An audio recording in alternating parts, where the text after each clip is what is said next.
the thousands of mills in Lancashire in the north of England, the part of the country around Manchester. The black people who were enslaved in America made the Mississippi Valley one of the richest places in the world.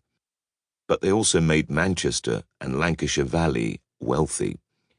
The cotton mills in and around Manchester made the city so rich that it was given a nickname, Cottonopolis. Today we remember the Industrial Revolution for the hard, difficult work of our ancestors who worked in the factories and mills, but we have forgotten the almost 1.8 million black men and women of the American South who lived and died as slaves to grow the cotton. The enslaved people of the Deep South never set foot in Britain, but they are part of British history. This is just one example of the ways in which the histories of black people have often been missed out of the British history we learn at school. Since I wrote the grown-up version of this book, new discoveries have been made, and new black Britons from earlier generations have been found in old documents stored in archives. Black British history is growing. We know more with each passing year. In recent years, we've learned about Jacques Francis, the enslaved black diver who led a diving expedition that attempted to salvage items from the Mary Rose, Henry VIII's flagship, after it had sunk.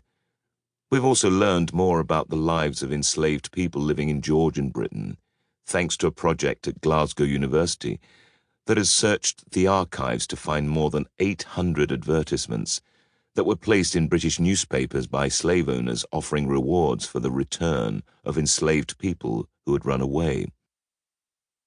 Through those advertisements, we learn more about the ages, appearances, clothing, and skills of enslaved black people living in Britain more than 200 years ago. With each passing year, black British history is not only expanding, it is also becoming ever more personal to increasing numbers of people. Britain's population is changing. More of us than ever are members of families that include people of different skin colors and ethnicities. Black history helps explain how national history is intertwined with our family histories. It helps us make sense of the country we are today. Romans, 27 BC to 476 AD. Africans first came to Britain with the Roman Empire.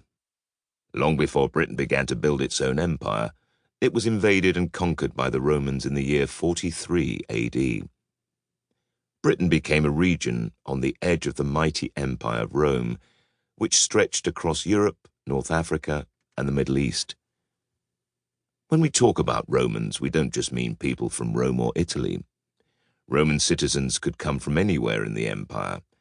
People from all over the empire, and even beyond, travelled huge distances to trade, work, and fight in the Roman army.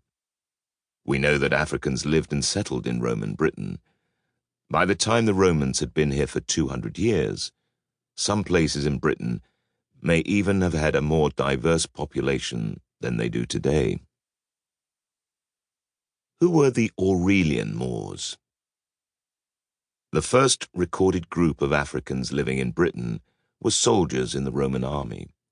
They came to defend the edge of the empire at Hadrian's Wall. The wall stretched for more than 70 miles, right across what is now northern England. It was built in the years after 120 AD by order of the Emperor Hadrian. He wanted a border for the empire in Britain, to control who could come in from the north and to defend against tribes who might attack. Soldiers were stationed in forts and watchtowers along the wall. Those soldiers came from all over the empire, and so did their families, their commanders and traders who sold them whatever they needed. In 1934, Latin words were found carved into a stone in a village in Cumbria, northwest England. They said that a group of soldiers called the Aurelian Moors had been stationed at the nearby fortress of Abalava between the years 253 and 258 AD. The word Moors means people from North Africa, the part of the empire where the soldiers came from.